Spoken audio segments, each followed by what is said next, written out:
people will find that if they choose a cause that's meaningful for them, they will have such nachas for themselves and their family. One of the best ways to teach your children about what's important is to show them what you're doing. Maybe it is, to sit with them as you go on your computer and make the dinner gift. Ask them to help you write the journal ad. Let them learn what you're doing. Let them read the stories of these heroes. The simcha that you can experience by watching someone change their lives in terms of the generations that are being created. There's nothing that matches that. Tzedakah is one of the ways to get closer. 100%. Because there are people who are blessed to be able to help. And if you get to know an organization, that will help your own understanding of the religion and why it's important. We have survived because of our giving nature.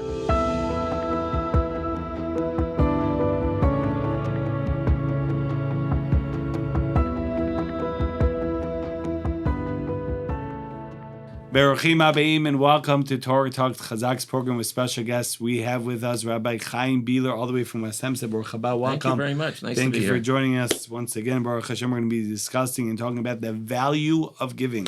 But before we do that, if we get a little bit of background about the Rabbi, and the great work you're involved with.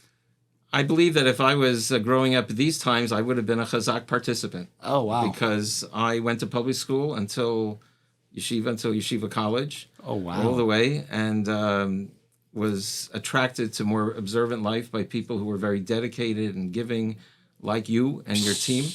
And there wasn't a Chazaq back then in the old days, but you should know how many people followed my track and names that you would recognize right away, people who've been rabbanim and teachers and community leaders who got their start because someone introduced them to the beauty of Torah. So I grew up in Queens, went to public school, and then found out about a program called Torah Leadership Seminar, which was run by Yeshiva University even before NCSY by the late Dr. Abraham Stern, which provided people with 2 weeks, 1 week in Camp Marashah in the summer and 1 week in a hotel in Long Beach or in Muncie to experience Judaism in a positive way with young teachers like Rabbi Stephen Riskin, Rabbi Avi Weiss, Rabbi Benjamin Blech, people who really were at that time just starting out, but taught with inspiration. We met people from Yeshiva University and Stern College, and we saw Judaism in a totally different way.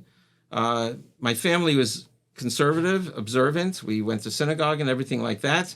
In fact, I was the head of the Minyan Corps because our rabbi was a veteran in the army, so he organized the young boys to make sure they could have minyanim for shivas. So he formed a Minyan Corps. I became the captain at one point, so that was my first leadership experience, my first public speaking experience. But then what Yeshiva University provided with that program was an opportunity not just to hear and experience things, but to meet throughout the year. And then when I turned out going to Yeshiva College, there was a program called the James Stryer School, which was headed by the late Rabbi Moshe Besdin, who had the art, along with other teachers, of taking 19, 18-year-old men, some of whom couldn't read Hebrew. I could read, but Rashi, I don't know what that was, and teaching them in a way that they didn't feel inferior, in a way that they didn't feel not smart, but at the same time taught them how to read, taught the breakdowns of the word, taught us it and not about it, as he used to put it. And every time I look at a Chumash now, and I think of Rabbi Besdin, I have a chabura with another JSS alumnus, and when we come to something and then we say to each other, remember Rabbi Besdin 50 years ago, remember what he said about this pasuk, and both of us remember. Wow. And that program was remarkable, and it helped some of us transition into the rabbinic program at YU, which I did. I spent 4 years in the rabbinate in Saratoga Springs, New York, where I learned what winter is really like. The joke is I thought they said Sarasota when I was going for the interview. And then because of a family situation, I came back to New York, and YU gave me a position as a junior member of their development team. In those days, they called it like it was, fundraising, right? Because it's against gravity. And so that name really is the most meaningful one to me.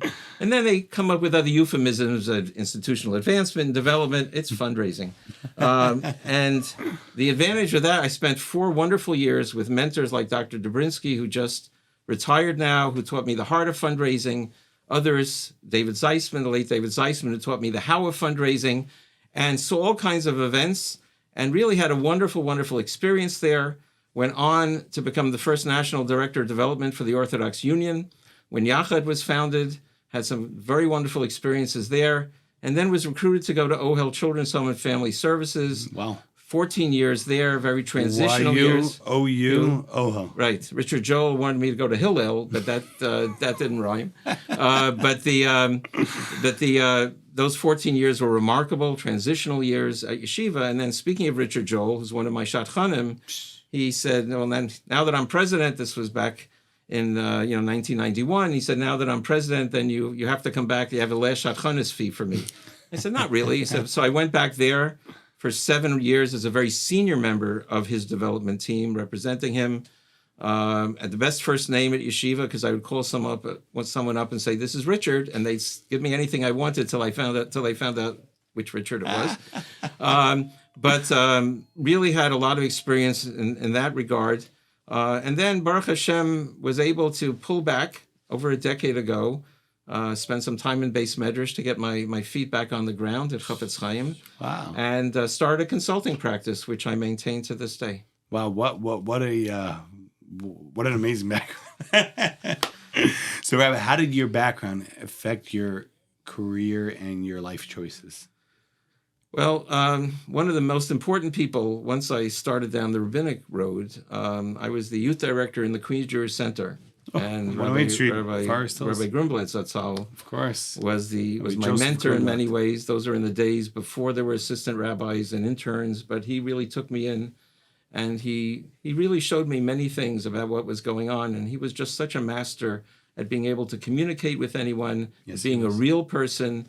I had the zchut and merit as growing up in Forest Hills Riga Park to be part of the Queen Jewish Center in various different ways and to see the rabbi. Right. And some of those young men and women who were part of my group, some of them live in West Hempstead. Some of them visited me in Saratoga and helped me out with laning, which was a very valuable thing. But he was a very important person in my life, and I learned a great deal from him.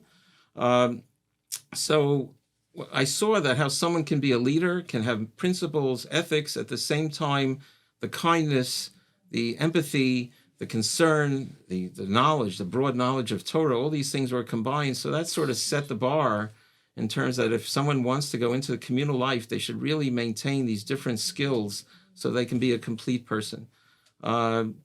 And fortunate to be married to a wonderful woman who still supports me in my work. And there were many nights, programs, everything I know. As you know, Rabbi, the hours are not set. This is not a 9 to 5 job by far. It's just 9 to 5, 5 to 9, 365. Correct, right? And used to go on Shabbos programs. I turned to the president of the university and I'd say, "When does time and a half start?" Because the weekends were also on.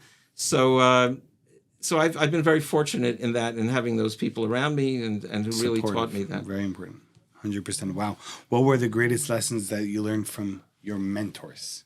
Okay. So as I mentioned, Dr. Dobrinsky, who taught me the heart of fundraising. Right. And that's very important because it's very easy for someone to get lost in their cause and think that they're the only cause, think that they're the best cause, and it's never that way. They are important. But to the other person, they are only one of the important things that they do. And as I coach my clients now, and I say, it's their money until they decide to give it to you. So it's not your money that you're taking from them.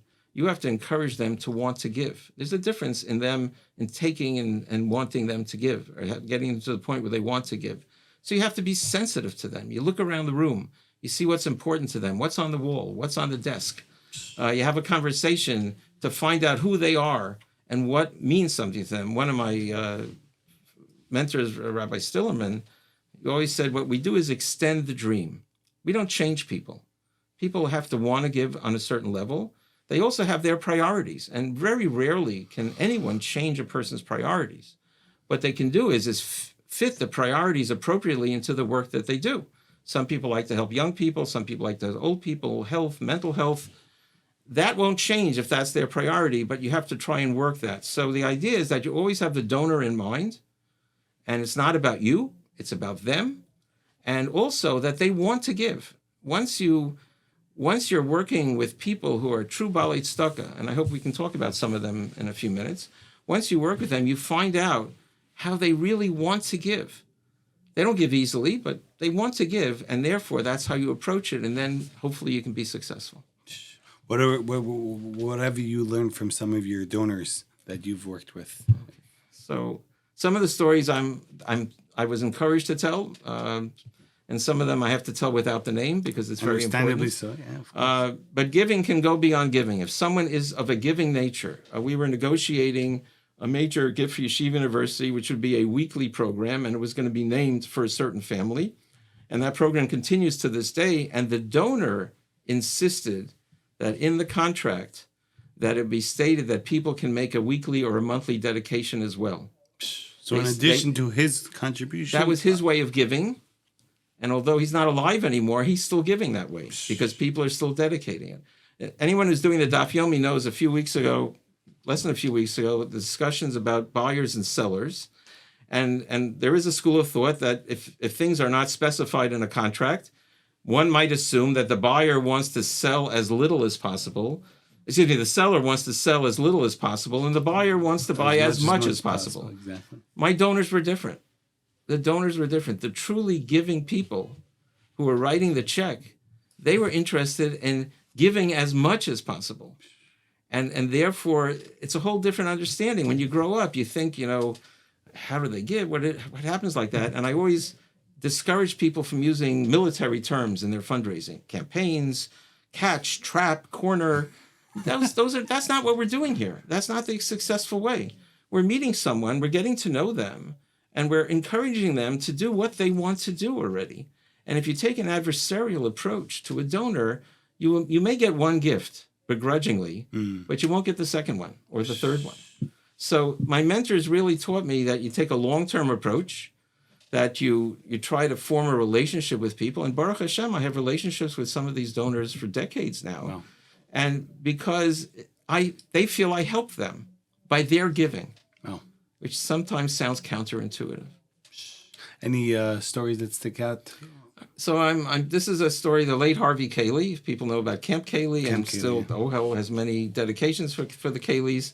He specifically said, I can tell his story because he wants other people to learn how to give and how to receive. So the Kayleys found out about OHEL through a foster parent who in their neighborhood who had 6 foster children. Wow. And suddenly in Shul on Shabbos, they said, these can't be your children. They're all grown up already. What happened between last week and this week? And that's how they learned about OHEL. Eventually they came and he asked about an initial gift. And we were coming up on Hanukkah and there was going to be a Hanukkah party. He was an electrical engineer. And suddenly a box arrives on my desk and I open it up and there are 12 mechanical clowns in the box. Clown, you put a little switch, you go da da da da da da da da da. And I said, okay, this is not what I expected. But we took him to the party. We had pictures of them. I still have a picture of one of the clowns on my desk as a reminder. And from there, it went to dedicating a bus for a Hershey Park trip, to eventually where his family became the largest donor ever in OHEL's history. Now, It doesn't always work that way. But he told me very specifically, he never gave a big gift quickly. He wanted to see how the organization took care of his money, whether they treated it in a certain way. Famous stories told how there are families who watch at events, and very wealthy families, and if they see that the materials after the event are thrown away by staff members, they recognize that, and they wonder about how this organization is managing its money. They watch. Wealthy people are generous, but they're careful. And wealthy people... I thought you were going to say stingy, but you said careful. They're not. They're careful. They want to give, but they want to see how it's managed. And he, for example, met with our social workers, and social workers are not known for their business sense, and nor should they be. They are known to take care of people and process. And he asked them all kinds of questions, but he wanted them to know that if he was giving a lot of money, it wasn't just going easily. He wanted them to explain to the program to him. And eventually he gave very generously, he and his wife and family, continues to give to this day. So that's what they taught. It's really something where it doesn't have to be, again, an adversarial relationship. They can become friends and partners, and that makes it so much easier. I never felt that I was schnorring. That word makes me go, Right.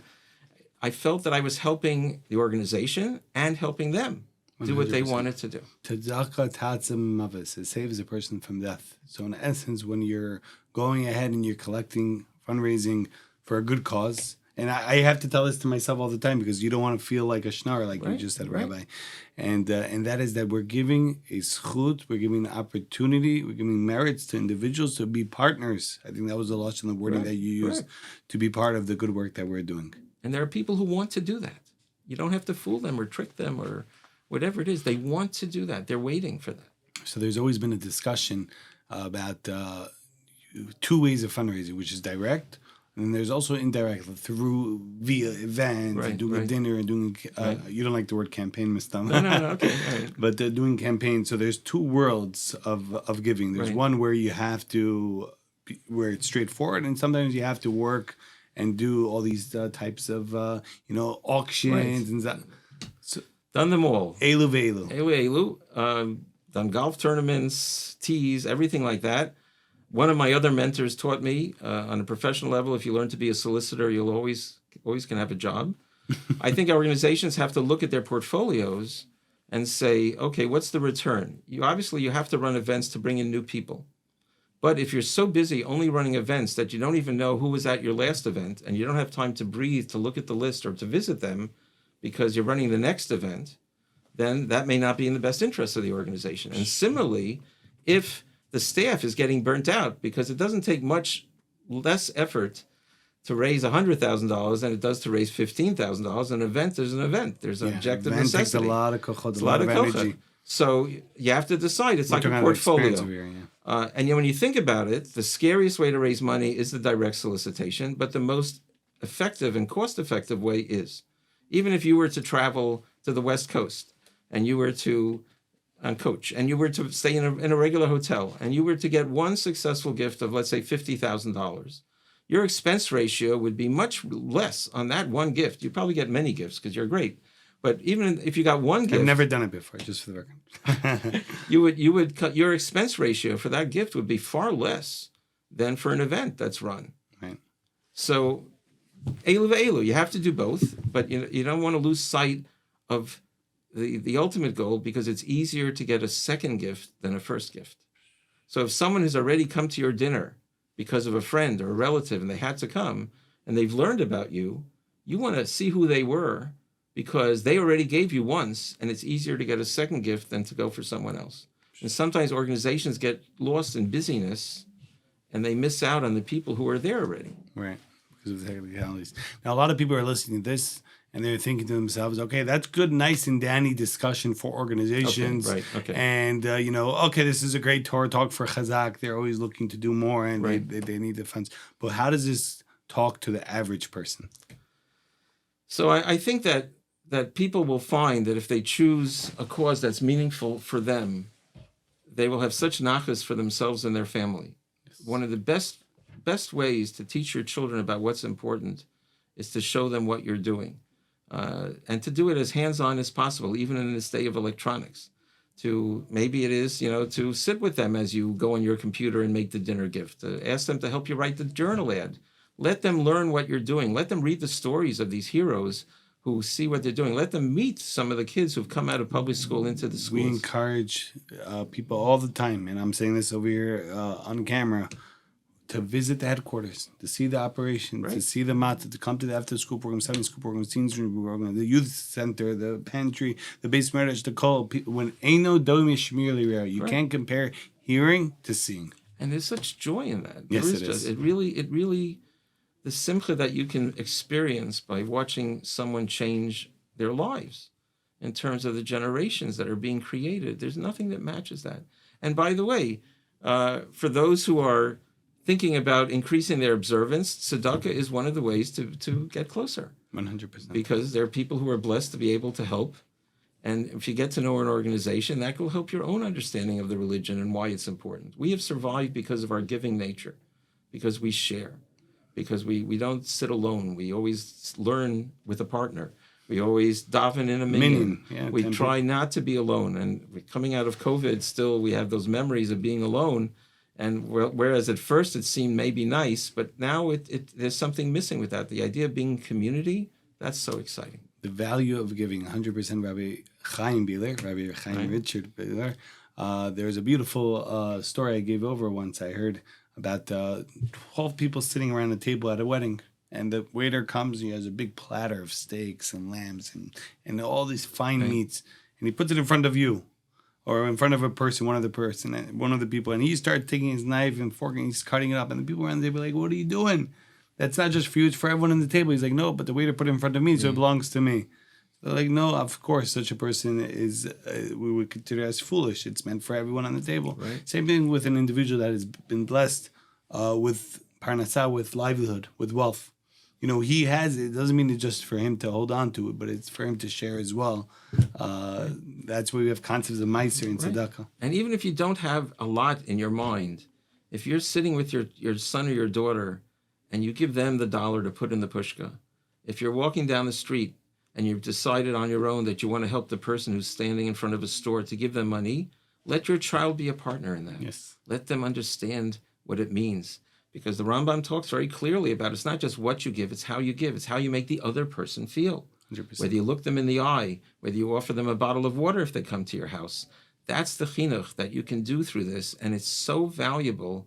And children remember these things. I was surprised. We were sitting recently, and our daughter, who's now in her 40s, was talking to our granddaughter about Tisha B'Av when she was growing up. And she remembers, and I'm not saying it was anything great because I didn't remember, that on Tisha B'Av, when we didn't have a lot to do, we would take out the envelopes, because that's what we used to do. There were only envelopes and mailing checks in the mail. And we would go through the envelopes and we would talk about what these different charities were. This is before I was in this profession. I was in the rabbinate. And we talk about, should we give to children? Should we give to hospitals? Should we give to Israel? Should we give here? And there was no wrong answer, but they felt they were doing it. Wow. And so even if someone's giving $10 or $18, whatever it is, the power, because maybe your child will become that balstaka, the next generation. Yeah. And if you teach them now how to give a little bit, then they will give a lot later. So it's powerful stuff. Amazing, 100%. Very, very inspiring and very, very, very true. Like the Rambam says, if you have 10 to give, as opposed to just giving it once, give it to 10. Why? Because you're working on the concept of giving. The more you give, the more you're going to get. The palindrome, natan, to give and not to know. Backwards and forwards, it's spelled the same way. The more you give, the more you get. And my electronic daf yomi Rabbi Rosner, who's in Beit Shemesh, whenever it comes up about meiser, about giving 10%, he says, remember how it used to be done with the animals. You used to have, let's say, 10 animals. You said 1 for me, 2 for me, 3, 4, 5, 6, 7, 8, 9 for me, and 1 for HaKadosh Baruch Hu, 1 for God. Because HaKadosh Baruch Hu, the system knew that if it had to be that first $1, that would be hard to give. But if you say, you know what? 9. God blessed me with 10 animals, and God is letting me keep 9 of them. I have my house. I have my car. I have my vacation. I have all this. I can give to somebody else. And Bechuni Nabazos, this is one thing where we could test God in a sense with regards to Maaser and you become wealthy. Right. It's an amazing thing. So that's something we should all be doing.